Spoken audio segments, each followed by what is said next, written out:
मध्य प्रदेश की राजधानी भोपाल में क्रिकेटर शशांक सिंह और उनके पिता शैलेश सिंह, जो कि पूर्व डीजी रह चुके हैं, उनके खिलाफ मारपीट की एफआईआर पुलिस ने दर्ज की है। इस पर अपना पक्ष रखने के लिए इस वक्त शशांक सिंह हमारे साथ मौजूद है। आपको मालूम चल गया होगा एफआईआर आपके और आपके पिता के खिलाफ हुई है, क्या पूरा मामला है, एफआईआर तक कैसे पहुंचा है? पहली बात तो मुझे मालूम है एफआईआर का, कल मीडिया के थ्रू ही मालूम पड़ा। मुझे मालूम नहीं था कि एफआईआर हो गई। मुझे एक न्यूज़ चैनल से फ़ोन आया तभी मुझे मालूम पड़ा, बिकॉज ये मामला ऐसा नहीं था कि जहाँ पे एफआईआर हो या ऐसा कुछ हो। बेसिकली आज हम जहाँ पे रहते हैं, जिन घरों में, वहाँ पे चोरी चकारी का डर रहता है।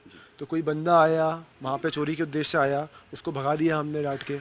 तो बाहर जाके वो कुछ भी बोले तो उसको मान ले रहे हैं लोग। सिंपल सा ये चीज़ हो रहा है। तो यही इंसिडेंस है इस घर में भी कि 2 दिन पहले एक बंदा आया कि भाई मुझे कुक की नौकरी है, आप मैं खाना बनाता हूँ यहाँ पे। हमने बोला ठीक है। कौन सी तारीख को आया था वहाँ पे? 25 तारीख को दोपहर में 3-4 बजे आया था। तब घर पे कोई भी नहीं था, पापा भी नहीं थे, मम्मी भी नहीं थी, मैं और मेरी सिस्टर थी। हम भी एयरपोर्ट जा रहे थे मम्मी को लेने के लिए। तो आया तो बोला मुझे रेस्ट करना है। चलो भाई रेस्ट कर लो, तुम पीछे रूम है आउट हाउस हमारा, वहाँ रेस्ट कर लो।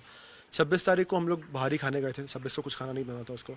27 को उसको बोला खाना बनाने के लिए, तो वो किचन में था। बोला कि भैया खाना बना लो, जो आप सब बेस्ट बनाते हो वो बना दो आप। तो भैया उसको नहीं आता था बनाने, हमारे पुराने कुक ने बनाया।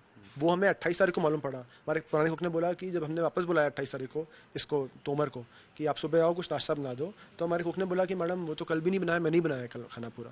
तो हमारे पुराने कुक ने बताया चीज़। उसके बाद 28 तारीख को हमने बुलाया तो वो आया, थोड़ा नशे में झूल रहा था। ये मैं देखा नहीं कि मैं ऊपर सो रहा था। तो मम्मी ने बोला कि आया, मैंने बोला खाना बना लो, तो बोला कि मैडम क्या बनाऊँ, नहीं आता है वो, ऐसा वैसा। और हमारा हॉल है, हॉल में गणपति का बहुत बड़ा डेकोरेशन है, वहाँ पे खड़ा हो रहा था, फोटो ले रहा था, देख रहा था वहाँ पे। तो मम्मी बोली तुमसे बात कर रही हूँ, तुम कहाँ चले गए यहाँ पे? नहीं मैडम ऐसे ही मैं देख रहा था यहाँ। मेरा मोबाइल में क्या है दिखाओ, क्योंकि मोबाइल से फोटो निकाल रहा था वो। जब मोबाइल उसका चेक किया तो मोबाइल में उसने देखा कि पूरे गणपति की फ़ोटो थे। बोले और दिखाओ क्या निकाला है। तो उस बंदे ने मेरे रूम में जाकर, मेरा रूम यूजुअली बंद रहता है, रूम में जाकर खोलकर मेरे वार्डरोब में, जहाँ मेरे वॉचेस रहते हैं, मेरा थोड़ा कैश रहता है, मेरे सनग्लासेस रहते हैं, वहाँ का फोटो वीडियो निकाल किसी को भेजा है उसने वो चीज़। तो मम्मी भड़क गई फिर कि तुम भैया के रूम में कैसे गए, किससे पूछे गए, तुम खाना बनाने के लिए हो, ये सब करने के लिए हो? नहीं मुझे भैया से मिलना था, मिला था। अच्छा उससे एक दिन पहले मैं फोटो निकाल चुका था मेरे साथ। ऐसा फ़ैन जो आते हैं कि भैया मुझे फोटो निकालनी है, मैं बहुत बड़ा फ़ैन हूँ आपका, तो फोटो निकाल चुका था मेरे साथ वो। उसके बाद फिर ये देखा, मम्मी बहुत भड़क गई इस पर कि भाई क्या है। तो मम्मी बोला बैग पैक करो, तुम निकलो भी यहाँ से। फिर पापा आ गए कि इतना, मम्मी चिल्ला तेज डांट रही थी उसको कि भाई तुम लोग यहाँ पे आते हो ऐसे चोरी करने आते हो या क्या करने आते हो क्या, भड़क गई मम्मी। उसके बाद फिर पापा ने बोला कि भाई कहाँ से है, क्या है तेरा, बता। फिर पापा ने पता लगाना चालू किया तो मालूम पड़ा कि भाई ये रीवा का है, मतलब वो मालूम था रीवा का है, रीवा का जिस एरिया का है वो।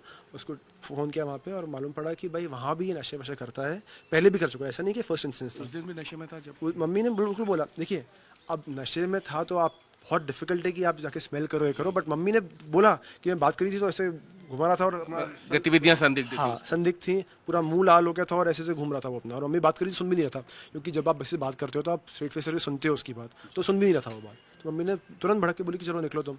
जब वो निकल रहा था तो पापा ने बोला कि भाई कैसे जाएगा तू, तो बोले कैसे जाएगा, तो बोले सर चले जाऊँगा। बोले कि नहीं तेरा यहाँ पे कोई रहता है रिलेटिव, तो उसको फ़ोन कर, उसके साथ जा, बिकॉज तू यहाँ पे कुछ एक्सीडेंट हो गया, कुछ हो गया तो हम पे बात आएगी, हम पे आ जाएगी।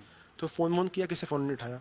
जब वो फ़ोन वोन कर रहा था तो पापा ने उसे एक वीडियो ही बनाया ऐसे कि भाई ये फ़ोन कर रहा है कि एटलीस्ट बाद में कल को कुछ एक्सीडेंट हो जाए, कुछ भी एक मिसबिहेव हो जाए तो हमारे पे ना है कि हमने ट्राई नहीं किया। हमने बोला था कि भाई कोई भी तेरे रिलेटिव को बुला, उसके साथ जा। मतलब अकेले जाने की स्थिति में भी नहीं था वो? हाँ मतलब नहीं था ना, क्योंकि ऑब्वियसली देखिए एक तो नशे में था और दूसरी बात कोई आया है हमारे घर पे और जा रहा है वो 2 दिन में, तो भाई हमें होगा ना कि किसी को हम बुलाएं उसके साथ जाए। कल को ये लो सामने एक्सीडेंट हो गया तो लोग तो बोलेंगे ना हमने एक्सीडेंट करा दिया उसका। तो हमने तभी ट्राई किया कि कोई उसके साथ आज, जैसे बोला था कि उसके चाचा रहते हैं या जिया जी रहते हैं जो रहते हैं, अपने वाला फ़ोन कर उनको और उनके साथ जाए यहाँ से।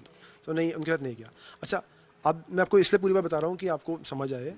अब जब हमें कल ये सब वीडियोज़ और मालूम पड़े कि भाई मारपीट के वीडियोज़ हैं ये, तो जो मैं आपको वीडियो भेजूंगा भैया, दिखाऊंगा आपको, आप उसमें देखना कि यहीं खड़ा हुआ है वो। 2 या 1 मिनट जाने के पहले की बात है उसके, 1 मिनट, क्योंकि यहाँ से लेके गेट तक जितना टाइम लगता है उतनी देर की बात है। कि फ़ोन है हाथ में उसके, फ़ोन कर रहा है, बोल रहा है सर कोई फ़ोन नहीं उठा रहा है, नहीं उठा रहा।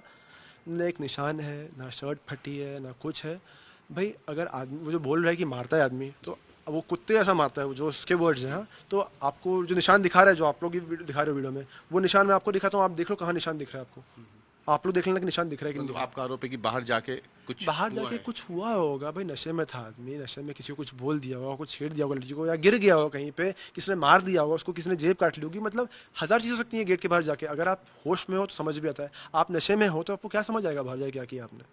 क्या आपके घर से कोई आर्टिकल आपको लगता है कि मिसिंग भी हुआ हो इन 2-3 दिनों में, ऐसा कुछ आप लोगों ने इसके बाद जांच की देखा? देखिए, एक गणपति जी का देखिए, अब आर्टिकल मिसिंग क्या हुए हैं, तो मेरे रूम का जहाँ वीडियो फोटोज थे, मेरे रूम में बहुत सारा आर्टिकल पड़ा हुआ है। अब क्या मिसिंग हुआ, जब मैं देखूंगा, याद करूंगा कि भैया कौन सा चीज़ कहाँ रखा था, क्योंकि आप जानते हैं कि लड़के को रूम ओपन कैसे रखते हैं, थोड़ा फेंक के रखते हैं सामान। बट जो मेरा वार्डरोब का उसने वीडियोज़ निकाला, वहाँ पे सब सेट है कि चश्मे कहाँ रहते हैं, मेरी वॉचेस कहाँ रहती हैं, परफ्यूम्स कहाँ रहते हैं, उसका पूरा वीडियो बनाया हुआ था उसने।